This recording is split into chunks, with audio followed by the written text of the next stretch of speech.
বিষয়টা চিঠিটার উপর যে আলোচনা আমি করতে চাই সেটা হলো এটি একটি আন্তর্জাতিক নথি হিসাবে, একটা আন্তর্জাতিক ডকুমেন্ট হিসাবে থাকবে, যা সরাসরি বাংলাদেশের রাজনীতি, নির্বাচন এবং গণতন্ত্রের সঙ্গে জড়িত।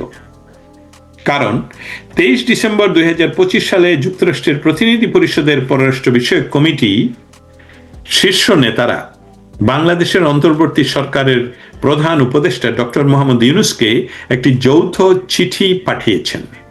এই চিঠিটি কোনো সাধারণ কূটনৈতিক চিঠি নয়, এটি একটি স্পষ্ট রাজনৈতিক বার্তা। চিঠিতে তিনটি মূল উদ্বেগ তারা তুলে ধরেছেন। প্রথমত, ফেব্রুয়ারিতে অনুষ্ঠেয় নির্বাচনের আগে একটি রাজনৈতিক দলের উপর সম্পূর্ণ নিষেধাজ্ঞা। যুক্তরাষ্ট্রের কংগ্রেস সদস্যরা বলেছেন, নির্বাচনের আগে কোনো রাজনৈতিক দলকে নিষিদ্ধ করা হলে অবাধ ও অংশগ্রহণমূলক নির্বাচন সম্ভব নয়। সব রাজনৈতিক দলের অংশগ্রহণ ছাড়া জনগণের প্রকৃত মতামত প্রতিফলিত হয় না। দ্বিতীয়ত, মানবাধিকার ও জবাবদিহিতা। চিঠিতে জাতিসংঘের তথ্যের উদ্ধৃতি করে বলা হয়েছে, 2024 সালের জুলাই অগাস্টে প্রায় 1400 মানুষ নিরাপত্তা বাহিনীর অভিযানে নিহত হয়েছে বলে ধারণা করা হয়। কংগ্রেস সদস্যরা স্পষ্টভাবে বলেছেন, এ ধরনের ঘটনার জন্য প্রকৃত জবাবদিহিতা না থাকলে গণতান্ত্রিক রূপান্তর বিশ্বাসযোগ্য হবে না। তার অর্থ হলো ত্রুটিপূর্ণ বিচার ব্যবস্থার কথা এখানে বলা হয়েছে এবং সেটার জন্য দায়ী ব্যক্তিবর্গের কথা এখানে উল্লেখ করা হয়েছে। সমষ্টিগতভাবে একটি রাজনৈতিক দলকে দায়ী করার বিরোধিতা এখানে উল্লেখ করা হয়েছে। আর তৃতীয়ত, এটি বলছিলাম, সমষ্টিগত শাস্তির প্রশ্নে তারা প্রশ্ন তুলেছেন। পুরো একটি রাজনৈতিক দলের কার্যক্রম স্থগিত করা মানবাধিকারের মৌলিক নীতির পরিপন্থী বলে তারা মনে করেন। তাদের বক্তব্য খুব পরিষ্কার, ব্যক্তিগত অপরাধ থাকলে ব্যক্তির বিচার হবে, কিন্তু পুরো দল বা মতাদর্শকে শাস্তি দেয়া গণতন্ত্রের সঙ্গে যায় না।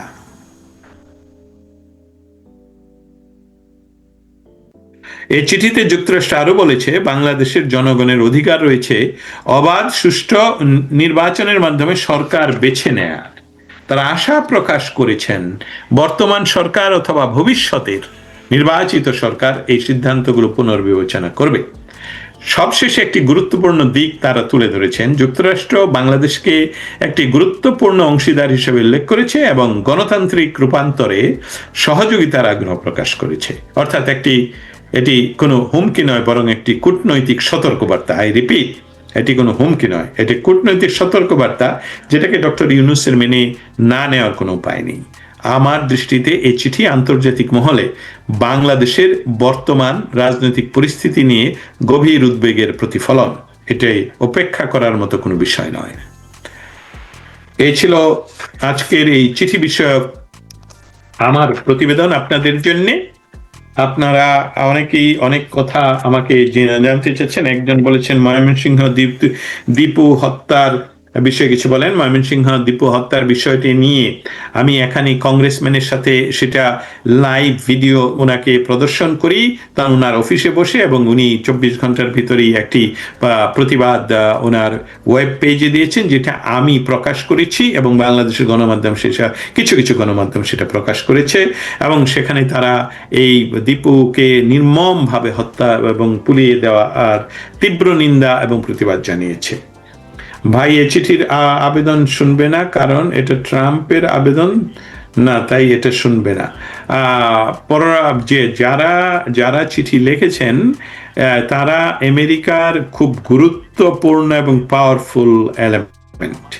সেটা হলো আমেরিকা যুক্তরাষ্ট্র একটি চেক অ্যান্ড ব্যালেন্স কান্ট্রি। সেখানে যেমন রাষ্ট্রের প্রধান ব্যক্তি যেরকম ক্ষমতা প্রয়োগ করেন, তা ওনাকে আবার এখানে কংগ্রেসরাও সেই রকম ক্ষমতা প্রয়োগ করতে পারেন, যেটা আন্তর্জাতিক কমিটি, ফরেন অ্যাফেয়ার্স কমিটি, যারা বাংলাদেশ এই দক্ষিণ এশিয়া বিষয়ক সিদ্ধান্তগুলো নেন, সেখানে কি হবে না হবে, তারা এই চিঠি লিখেছেন। এবং এটা খুবই একটি, আমি বলবো, এটা এরকম স্ট্রং চিঠি এমনকি গত 15 বৎসরের কোনো সরকার এই ধরনের সরাসরি চিঠির কথা বলা তারা শুনেননি। এখানে যেটা উল্লেখ করা হয়েছে যে আমাদের পররাষ্ট্র দপ্তর সহ অন্যান্য আন্তর্জাতিক কিছু কিছু সংস্থা 2018-2024 নির্বাচনকে আমরা নিরপেক্ষ বলিনি বলেই এটা টিকেনি, এরকম একটা ভাব নিয়ে বলেছেন। অতএব আপনি ওই পথে গেলে ওইটা ধোপে টিকবে না, ওই নির্বাচন হবে না। অতএব ওই নির্বাচনে, এই ধরনের নির্বাচনে আপনি যদি করতে চান তাহলে সেই নির্বাচনে মার্কিন যুক্তরাষ্ট্র মেনে নেবে না। মাসুদ লিখেছেন, ভাই অনেকদিন পরে আপনাকে দেখলাম, অসংখ্য ধন্যবাদ আপনাকে। আমি প্রতিনিয়তই আসার চেষ্টা করি। মার্কিন যুক্তরাষ্ট্রের পররাষ্ট্র দপ্তরের নিয়মিত প্রেস ব্রিফিং আপাতত সেখানে না হওয়ার কারণে আপনি সেখান থেকে আমাকে লাইভে দেখছেন না, তবে যখনই শুরু হবে তখনই আবারও সেখান থেকে লাইভে দেখবেন। নিয়ত বাংলাদেশকে পুনরুদ্ধার করার কাজে আমি নিয়োজিত। আমার চেষ্টা করব মাঝে মাঝে এভাবে লাইভে এসে আপনাদের সামনে আপনাদের প্রশ্নের উত্তর দেওয়ার জন্য। আপনি কিছুই করতে পারলেন না, স্টেট ডিপার্টমেন্ট আপনাকে পাত্তা দেয় না। ধন্যবাদ। হ্যাঁ, স্টেট ডিপার্টমেন্ট আমাকে পাত্তা দিচ্ছে না। আপনি যেহেতু এটা ভালো করে জেনে গেছেন, তাহলে আপনাকে অসংখ্য ধন্যবাদ এটা বলার জন্য। চেষ্টা করুন আপনি নিজে পারেন কিনা সেখানে কোনো প্রশ্ন করতে। আওয়ামী লীগ কি নির্বাচন করতে পারবে না?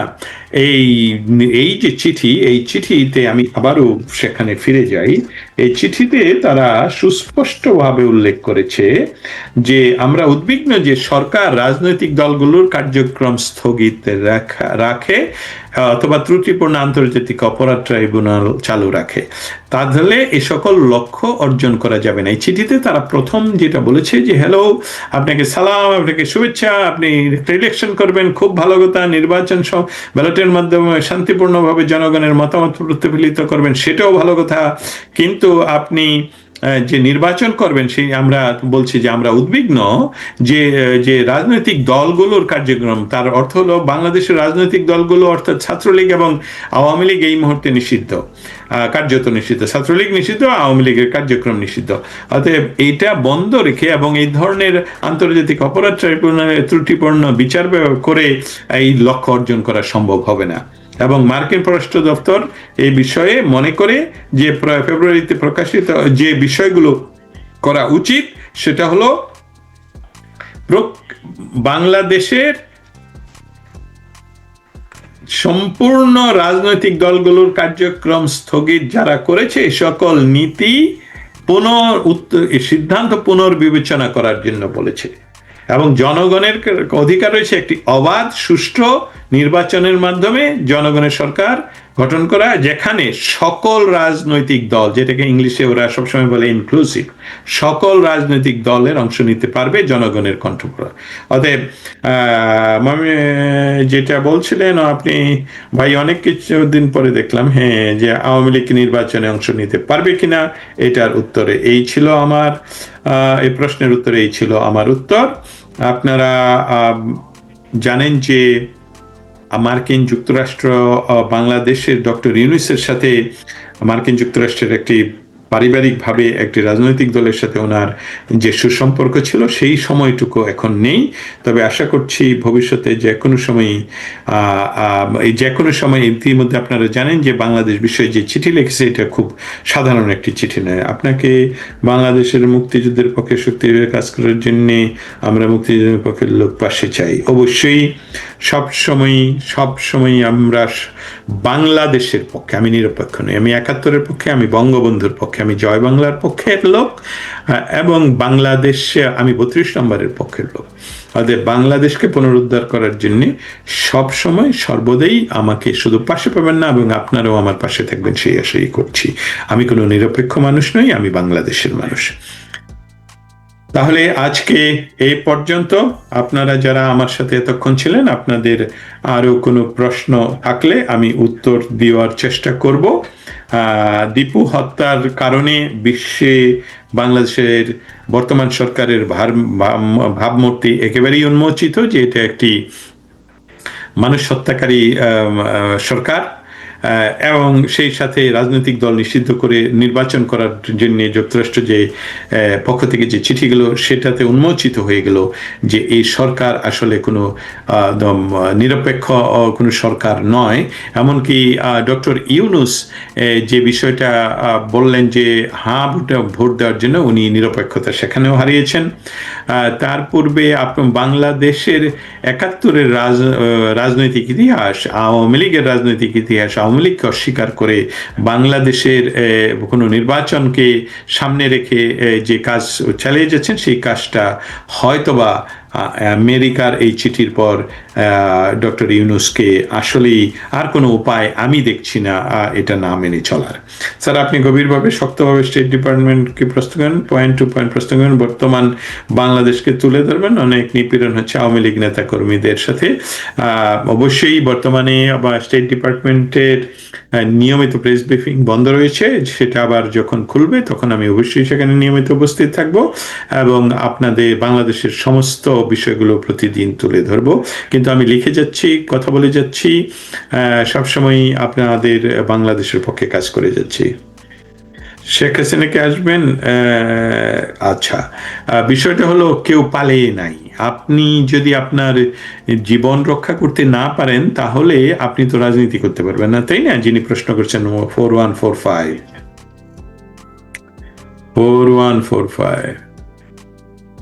দেখি 4145। হ্যাঁ, আপনি এর আগে বলছেন যে আমি কিছুই করতে পারলাম না, এখন বলছেন পালা।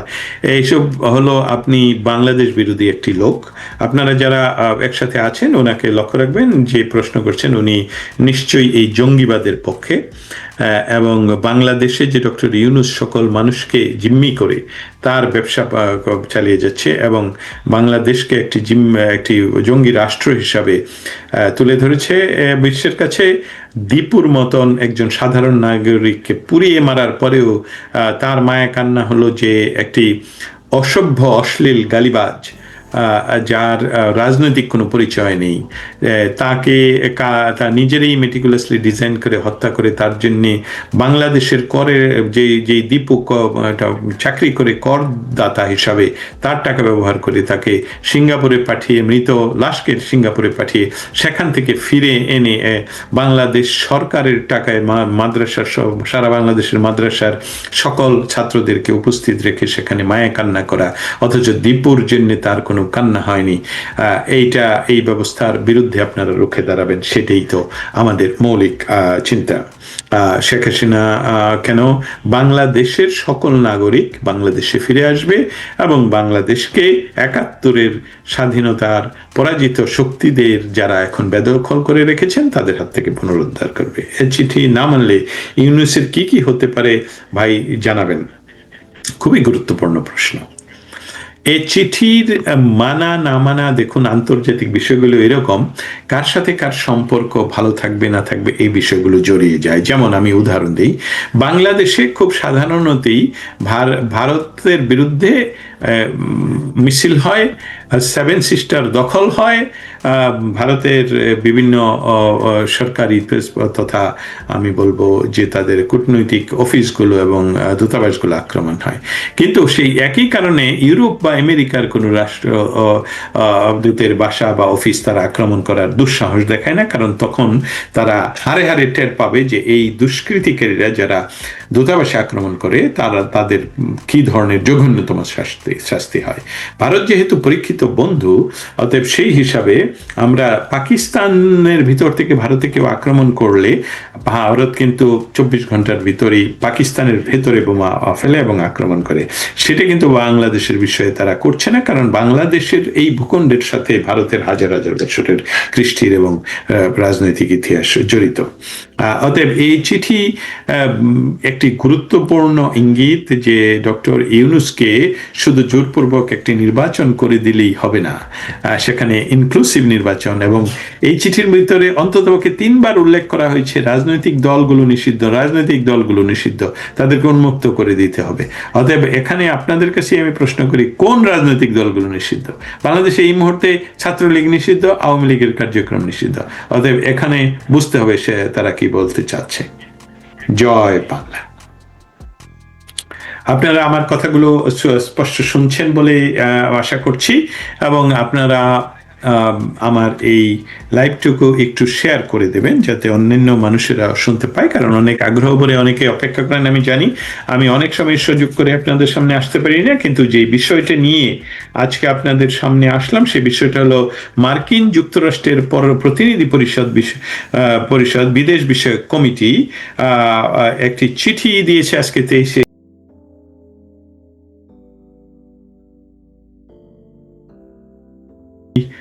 ভবিষ্যতে প্রতিনিয়তই আমি যে কাজটুকু করে যাচ্ছি বাংলাদেশকে পুনরুদ্ধারের জন্য, সেই কাজটুকু, সেই কর্মসূচিটুকু আমি চালিয়ে যাব এই প্রত্যয় ব্যক্ত করছি। আপনারা সকলে ভালো থাকবেন, এবং আগামীকালকে বাংলাদেশে বড়দিনের উৎসব পালিত হবে। আমাদের এখানে আগামী পরশুদিন, একই 25 তারিখের কথা বলছি। সবাইকে বড়দিনের শুভেচ্ছা যারা পালন করেন। তাছাড়া আপনারা যারা গত 14, 15, 16 মাস ধরে নিজ বাড়িতে থাকতে পারছেন না, তাদের সকলের প্রতি আমাদের সহমর্মিতা রইল। দীপু ও দাসের হত্যাকাণ্ডের তীব্র নিন্দা জানাচ্ছি, এবং ডক্টর মোহাম্মদ ইউনূসকে দীপু দাসের পরিবারের কাছে গিয়ে করজোড়ে ক্ষমা এবং জাতির যে এই কলঙ্ককে মোছার জন্য সকল সরকারি দায়িত্ব পালনের জন্য আমি বিশেষভাবে দাবি জানিয়ে যাচ্ছি। অসংখ্য ধন্যবাদ। যিনি বললেন যে রূপা বর্মন, আপনার কথা খুব গুরুত্বপূর্ণ, আপনাকে অসংখ্য ধন্যবাদ। আরেকটা বিষয় আমাদের খুব মনে রাখতে হবে, এই বিষয়টা একটু শেয়ার করি, আমি শেষ করব। 71-এর যে ইতিহাস, সেখানে 71 সনে বাংলাদেশের মুজিব নগর সরকারের নেতৃত্বে মুক্তিবাহিনী বাংলাদেশকে মুক্ত করার জন্য পাকিস্তানি বাহিনীর বিরুদ্ধে সশস্ত্র সংগ্রামে লিপ্ত হয় 9 মাস ব্যাপী। সেখানে আমাদেরকে অর্থনৈতিকভাবে বলুন, ট্রেনিং দিয়ে বলুন, এবং জায়গা দিয়ে বলুন, সহযোগিতা করেছে ভারতবর্ষ। এবং ভারতবর্ষ কিন্তু বাংলাদেশের ভেতরে, তৎকালীন পূর্ব পাকিস্তানের ভেতরে তাদের সৈনিকদের ততক্ষণ পর্যন্ত পাঠাননি যতক্ষণ না পর্যন্ত পাকিস্তান ভারতকে আক্রমণ করেছে। আপনারা জানেন 3রা ডিসেম্বরের পর পাকিস্তান পশ্চিম পাকিস্তান থেকে দিল্লির দিকে আক্রমণ করে। যেহেতু তারা ভারত ইতিমধ্যে পাকিস্তান দ্বারা আক্রমণিত হয়, অর্থাৎ অ্যাগ্রেসর হিসাবে পাকিস্তানকে পৃথিবীর বুকে শ্রীমতী ইন্দিরা গান্ধী যখন প্রমাণ করতে পারলেন যে দেখো আমাদেরকে তারা আক্রমণ করেছে, তো we have right to protect ourself, আমরা আমাদেরকে রক্ষা করতে হবে, তখন তারা কিন্তু পশ্চিম পাকিস্তানে রিটালিয়েট না করে তারা যেটাকে পাকিস্তান বলে পূর্ব পাকিস্তান, অথচ ইতিমধ্যে এটা বাংলাদেশ, সেই বাংলাদেশে ভারতের সৈন্য ভারতের নেতৃত্বে গমন করে, এবং পাকিস্তানি 93,000 সৈনিক ভারতের পূর্বাঞ্চলীয় কমান্ডার জেনারেল অরোরার কাছে দলিল সাইন করে বিনা শর্তে আত্মসমর্পণ করেন, এবং সেখানে পূর্ব পাকিস্তান তথা বাংলাদেশের সমস্ত জায়গায় ভারতের হাতে তুলে দেওয়া হয়। এখন এই অর্বাচীন যে সরকার এবং তার তাবেদারি যে গোষ্ঠীগুলো রয়েছে, তারা যেভাবে বলছে যে আমাদের প্রথম স্বাধীনতা 1947 এবং দ্বিতীয় স্বাধীনতা 5ই অগস্ট 2024, যদি 71 না থাকে তাহলে কিন্তু এই জায়গাটুকু ভারতের কিন্তু পাকিস্তানের কাছ থেকে দখল নিয়েছিল। যেরকম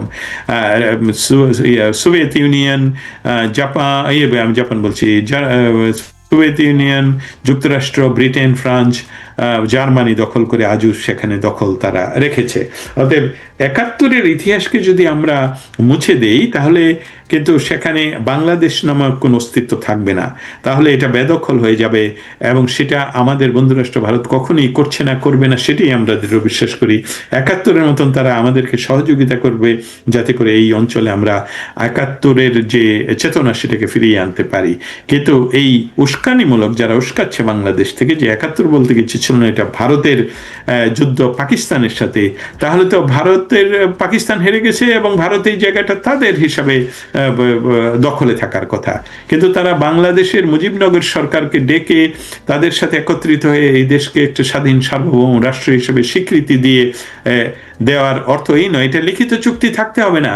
এই সহযোগিতার মৌলিক কারণ যাতে বাংলাদেশের ভূমিকে ব্যবহার করে ভারতের বিরুদ্ধে কোনো উস্কানিমূলক কার্যক্রম না চলতে পারে এবং নিরপেক্ষভাবে বা বাংলাদেশ একটা ধর্মনিরপেক্ষ দেশ হিসাবে থাকবে, সেই সকল মৌলিক বিষয়গুলো যদি পরিবর্তিত হয়ে যায় তাহলে ভারত নিশ্চয়ই দীর্ঘ সময় ধরে আমাদের ইতিহাস আমরাই যদি অস্বীকার করি, আমরাই যদি বলি এটা ভারত পাকিস্তানের যুদ্ধ ছিল, ভারতের শত্রুতা ছিল পাকিস্তানের বিরুদ্ধে, তাহলে ভারতের কাছে তো তারা নিঃশর্তে আত্মসমর্পণ করেছে এই পুরো অঞ্চল নিয়ে, সেটা তো হলে আমাদের বাংলাদেশের অস্তিত্বই আর থাকতে পারে না। অতএব এই বিষয়গুলো আপনাদের স্মরণে রাখতে হবে। নির্বাচন যদি হয়, যারা এই ধরনের একাত্তরকে মুছে দিতে চায় বা তাদের প্রতি আপনাদের ঘৃণা, আপনারা যাতে কোনো ক্রমেই তাদের কোনো প্রলোভনে, এমনকি তারা শক্তি প্রয়োগ করলেও তাদেরকে প্রতিহত করতে হবে এবং কোনো ভোট যেতে তাদের ভোটে না যায় সেটা আমাদের লক্ষ্য রাখতে হবে। আশা করি মার্কিন যুক্তরাষ্ট্রের এই চিঠি পাওয়ার পর ডক্টর ইউনূসের অবশ্যই যে কাজটা প্রথমত করা উচিত সেটা হলো, যেহেতু উনি প্রতিটি নিয়ম নীতি ভেঙেছেন ইতিমধ্যে, যে উনি নিরপেক্ষ নন, ওনার নির্দিষ্ট একটা রাজনৈতিক গোষ্ঠী রয়েছে যাদেরকে উনি সরকারে রেখেছেন, এবং আরও একটা বিষয় রয়েছে যে গত 24 ঘন্টা আগে দেখা গেল যে উনি হাঁ ভোটের জন্য আহ্বান করছেন। অতএব উনি হাঁ ভোটের জন্য আহ্বান করতে পারেন না ওনার নিরপেক্ষতা বজায় রাখতে হলে। অতএব যত দ্রুততম সময়ে উনি যদি সরকার থেকে সরে গিয়ে, ইতিমধ্যে যেহেতু বাংলাদেশের সুপ্রিম কোর্ট বাংলাদেশের তত্ত্বাবধায়ক সরকারকে পুনর্বহাল করেছে, অতএব সেই সরকারের কাছেই ক্ষমতা হস্তান্তর করে উনি যদি চলে যান, তারপর ওনার বিচার এই সকল বিষয় পরবর্তীতে, তাহলে একটা তত্ত্বাবধায়ক সরকারের অধীনে বাংলাদেশের সকল দলের অংশগ্রহণমূলক একটি নির্বাচন হলে সেখানে যেই দলই জয়লাভ করে আসবে তারাই ভবিষ্যতের বাংলাদেশ চালানোর অধিকার রাখে। এটাই আমার মৌলিক কথা। জয় বাংলা, জয় বঙ্গবন্ধু। বাংলা এবং ইউনূসের চিঠির জবাব দিয়েছে কিনা এবং কি জবাব দিয়েছে পরবর্তীতে আমাদের সেটা জানার কোনো উপায় আছে কিনা আপনার কাছে জানতে চাই। অবশ্যই ইউনূস যখন এই চিঠির জবাব দিবে কি দিবে না সেটা আমি আপনাদেরকে কথা দিতে পারি, সেসব তথ্য আমি সংগ্রহ করার উপায় রয়েছে এবং আপনাদের সামনে সেটা নিয়ে আমি আবার উপস্থিত হব।